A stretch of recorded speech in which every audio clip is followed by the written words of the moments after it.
Isioma wiped the sweat off her brow as she neatly arranged bunches of vegetables on her small wooden stall at the bustling Aro market. Her clothes were faded but clean. Her fingers were rough and worn out from daily labor. Every naira she earned went into buying herbs and medicine for her ill father lying weak at home. The sun above was hot and unforgiving, but Isioma didn't complain. She had known hardship all her life. As she finished arranging some onions, her eyes drifted, as they often did, to the man who sat near the market gate. He was always there. A blind beggar. Or so everyone believed.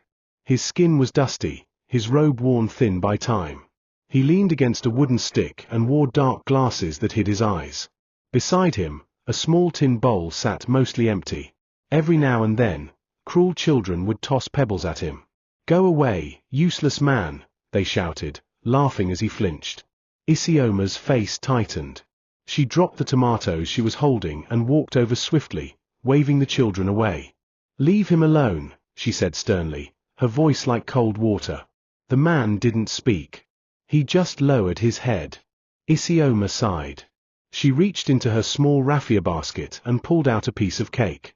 "It's not much," she murmured as she dropped it gently into his bowl. "But it's better than nothing." He stayed still for a moment. Then, he slowly nodded. "Thank you," came a quiet voice from behind his glasses. She smiled slightly and turned back to her stall. But behind her, murmurs began. "See that foolish girl," one woman scoffed.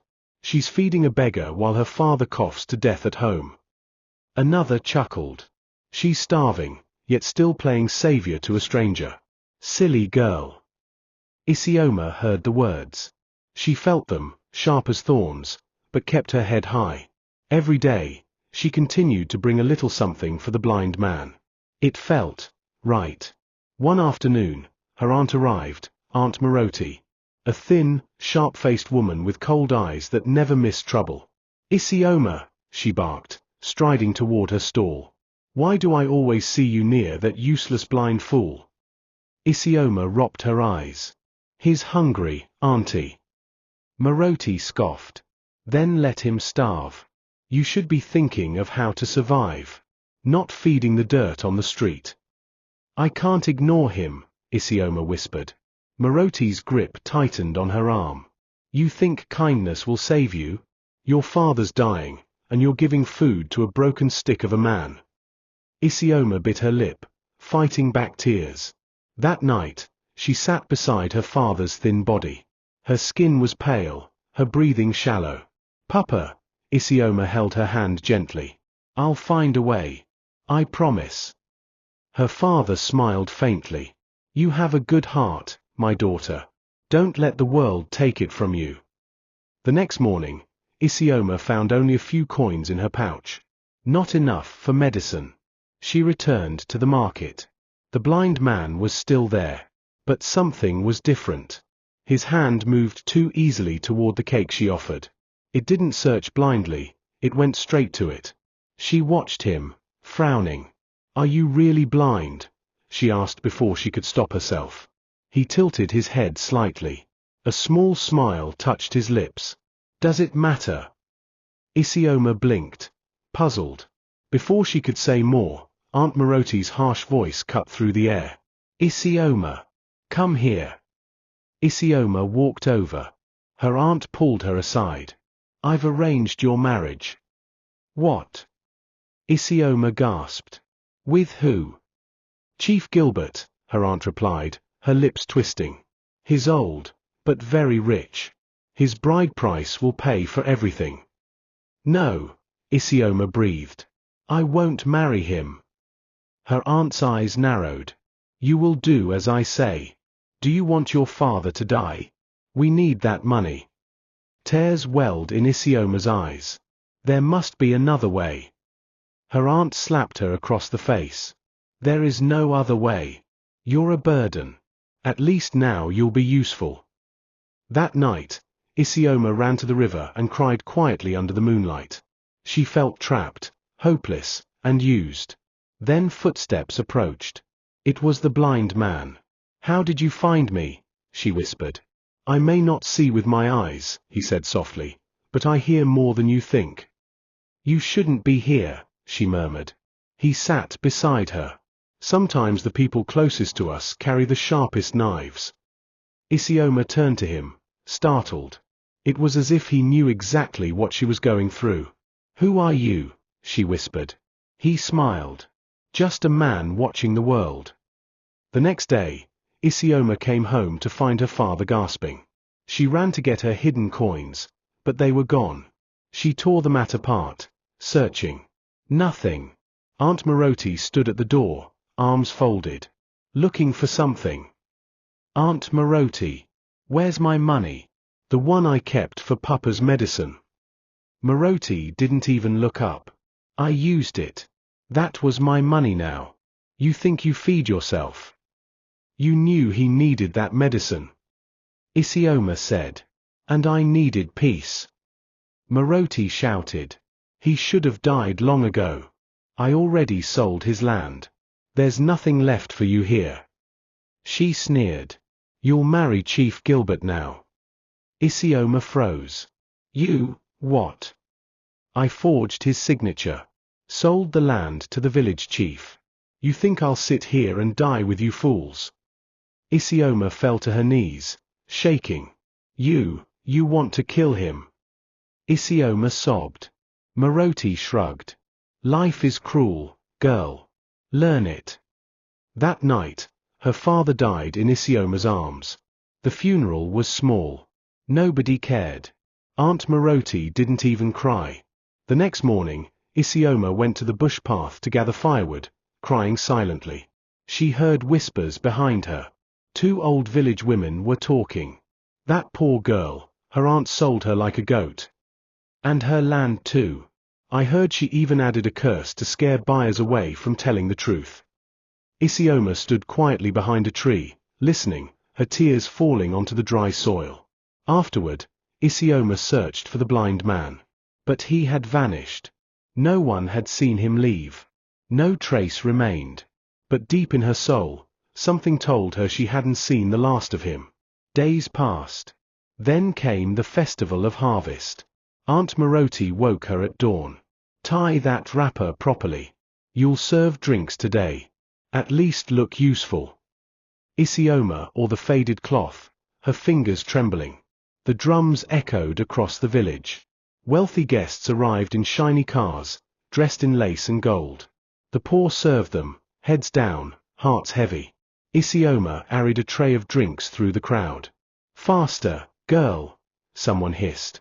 But suddenly, the crowd gasped. Someone was entering. A man dressed in royal white and gold agbada stepped into the festival grounds. No stick. No glasses. No dust. His eyes were sharp, alert. His shoulders squared with confidence. It was him. Isioma's hands shook. The tray slipped. Drinks crashed to the floor. People turned. Isioma. Fool. Aunt Moroti snapped. What have you done now? But Isioma didn't hear her. Her eyes were locked on his. The man, no longer a beggar, walked toward her. Isioma, he said gently. Aunt Moroti yanked her back. She's busy. Go beg somewhere else. But the man looked at Aunt Moroti with calm strength. I wasn't asking, he said quietly, but powerfully. For the first time, fear flashed in her aunt's eyes. Isioma stepped forward. Come with me, he said. They stood under a quiet tree. Who are you really? She asked. He smiled. I am Prince Olawale Folarin.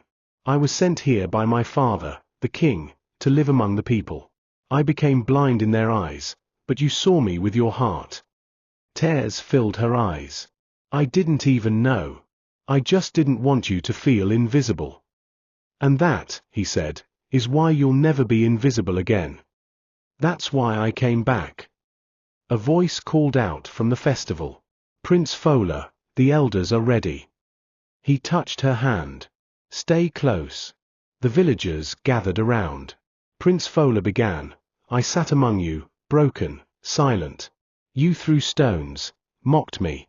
But one woman saw a man, not a burden. She gave when she had nothing. Fed me, spoke to me, and gave me dignity. She showed compassion when the world was cruel. Everyone stared.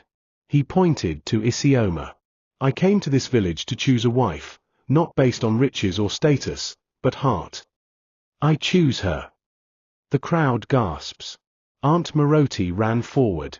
No. She belongs to Chief Gilbert. The prince raised a hand. You sold your brother's land. You stole a dying man's hope. You sold her future. He turned to Isioma. But now, I offer you a new one. Isioma, will you be my queen? Her mouth trembled. Yes, she whispered. The crowd roared. Drums exploded. Aunt Moroti fainted, falling into a plate of jollof rice. Some villagers rushed to her side, but most ignored her. All eyes stayed on Isioma. She stood frozen, trembling. She looked at the prince, his eyes full of peace and strength, and then at the crowd. For the first time in her life, she felt seen, loved, and safe. The elders stepped forward, nodding. She is worthy, one of them declared. The prince smiled and took off his royal cap, placing it gently on Isioma's head. From today, he said, she will no longer walk with shame, but with honor. Cheers erupted. Children danced. Women ululated. The village square turned into celebration. Chief Gilbert, who had come with pride and arrogance, quietly turned and left with his guards, ashamed and defeated. Later that evening, a grand feast was held. For the first time in her life, Isioma sat at the high table, next to the prince. She wore a flowing gown of blue and gold, with coral beads around her neck. She looked like a queen, because she was one now. Aunt Moroti eventually woke up, surrounded by flies and rice. When she stood up, people moved away from her. Her shame was louder than her voice. No one listened to her anymore. She packed her things and left the village quietly, without a single goodbye. 2 weeks later, the palace was filled with music, food, and flowers. Isioma, now dressed in royal beads and coral lace, walked down the golden aisle. Her head held high, her heart full. Prince Fola took her hands. You gave me back hope, he whispered. And you gave me back my life, she smiled. And with the blessings of the land and the skies above, the girl from the market and the prince who once sat in the dust were joined in a love that rose from ashes. They lived, loved, and ruled, together. This story teaches us that no matter how broken your life may seem, kindness and truth will always shine through. Isioma was poor, rejected, and used by her own family, but she kept her heart pure. In the end, her goodness brought her into greatness. Never look down on anyone, because the person you reject today might be a king tomorrow. And no matter how people treat you, never let their hatred destroy your light. Thank you so much for watching this story on African Stories by Dera. If this story touched your heart, please give it a thumbs up, leave a comment, and don't forget to subscribe to our channel. Your support helps us share more inspiring African stories that bring hope and truth. See you in the next story. Subscribe now, because every story has power.